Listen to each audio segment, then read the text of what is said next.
What were the strikes all about? Well, roughly it can be divided into categories. The first package concerned various economic demands and social demands. The other was not political, but I would say the workers referred to a general psychological climate in Poland, to the sort of an inertial situation in which we got last year, as of last year. I believe the solutions achieved so far are basically a ground for optimism, but I have to say that we are facing an entirely new situation which never existed before in this country. That's why nobody is in a position to tell how it will go. But one important point is to be stressed, and that is that the details of the process of transition which we are living through now are important but not paramount. What really is paramount is the outcome of this process of transition, of how we are going to solve, not only now but in the months to come, the problems that we are facing as a nation, not only the state, not only the party, but all of us both. Also, what should be said quite clearly, that despite of very bitter and very decisive stand taken by the workers, first of all, nobody said anything against the very nature of the socialist system, which mostly means public ownership of the means of production. Nobody said that, I don't know, our car factory should be taken by General Motors, taken over. Second, equally important point to be noted on the margin of those events is that nobody questioned our existing alliances and our external guarantees for our borders and our security. That gives you a basic framework within which we have been discussing, if that's a word, our domestic problems. I don't want... It has been suggested that these strikes were carried out by workers in sectors that were already comparatively favored, well off, and they have had their demands met, or they've had promises of having their demands met. Do you foresee a situation where other sectors will try to specify their own demands and possibly strike to have them met? Well, do you hear often in the United States or Britain about the foresters striking? No, usually those are the stockyard workers, the miners, car industry. That's a question of feeling of strength, class consciousness, and effective bargaining knowledge how to bargain. It is a fact that stockyard workers belong to the upper part of our working class as far as the wages are concerned, and fringe benefits as well. But that's a fact. They were, I believe, despite of their economic demands, but they were also claiming for what was my point too, namely the climate of how the authorities discharge their duties, what the press is writing, how much truth is told to the nation. You know, the credibility gap is not our specialty, and even the expression itself does not come from Poland, but comes from the United States. But a credibility gap in modern times is something that happens not only in our system, but it happens in other systems as well. And I cannot assure you that no more credibility gap ever will happen, for a very simple reason, but it is that it is not only depends upon the openness and integrity of certain people, but this is a system of the modern world itself. Well, you know very well that United States of America did not have any secret document before World War II. Now, the majority of the documents that the president of the States is now receiving are either classified or secret. That's the nature of the world. Now, if you have a new structure of power, of people who are professionals in governing or managing the political business, it is inevitable It does not mean that I'm going to diminish the extension of the present crisis. It is very deep. I would say shaking the actual structure of the people's power that we had. But on the other hand, the socialist model is constantly developing, or rather should be constantly developing, because there is never anything like a complete and most perfect model or most perfect system. We in Poland, we never claimed that we've got one. Sorry, can I interrupt for a second? Okay. There have come some very unflattering remarks out of Moscow regarding the strikes and the strike leaders. In what ways might the Soviet leaders try to influence Poland to follow a direction more to the liking of the Soviet Union? First of all, I hope you don't expect me to speak on behalf of the Soviet leaders. And secondly, I didn't find any unflattering remarks. The unflattering remarks, to say it mildly, were reserved for what TASS and Pravda described as anti-socialist forces, which undoubtedly exist in Poland. They are not even hiding, but trying to get any conceivable publicity in the Western press, and they managed to do it all right. And no wonder that some of Soviet press media, the same goes for other socialist countries, were simply full of anxiety. But I'm no less a socialist and a communist than my friends and brothers from the other countries, and I don't see any reason whatsoever for such a deep anxiety. I grant that there are anti-socialist forces. Basically, if you want to have a comparison, because I believe for the Western public opinion, anti-socialist forces are just simply one of permissible expressions of public opinion. But let me use an example from the United States, which I happen to know I spent several years there. Well, if you would have a coalition which on one hand will have ADA, Americans for Democratic Action, which is a theoretical and intellectual background of the Democratic Party, and on the other wing you would have a John Birch Society, and they would all mix together and try to find out a common denominator. Well, that's more or less the situation with so-called anti-socialist forces in Europe, in Poland.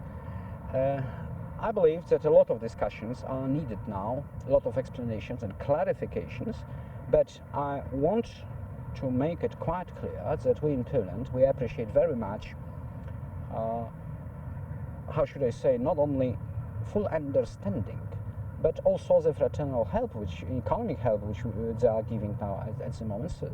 Three countries which, as you know, are not entirely free from their domestic economic problems, but they ran with economic aid to us.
Co pan mówi to jest? Co pan mówi to jest, jak pan się nie orientuje?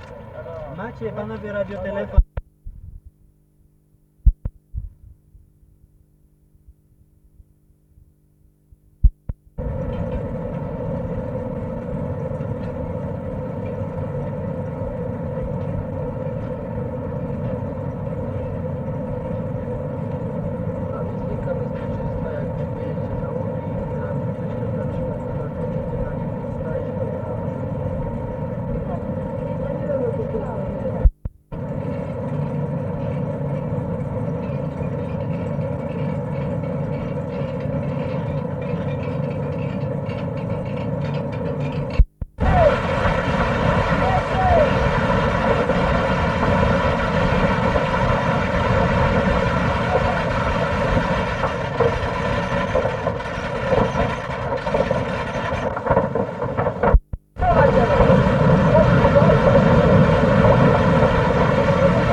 Musiał być pan źle odsunąć. No tu na pierwszym nożu. No i że wyciąg noża dobrego i dobrego wsadzi w porządku, nie? Trzeba zawleczkę patrzeć taką, jak się dobrze wybiła. Tak jak zasłonić nic. No, przygotuj się pan na to.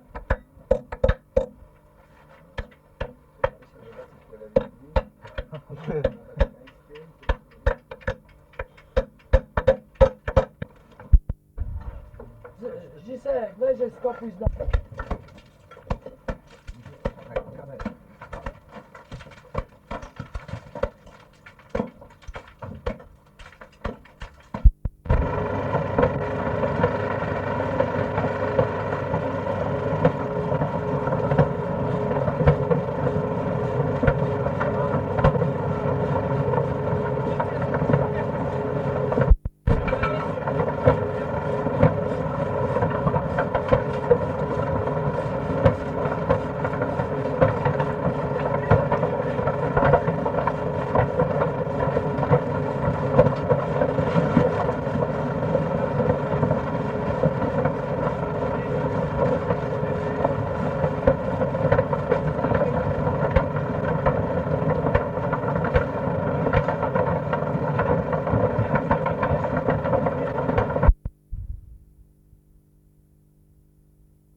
Dobra, dziękuję.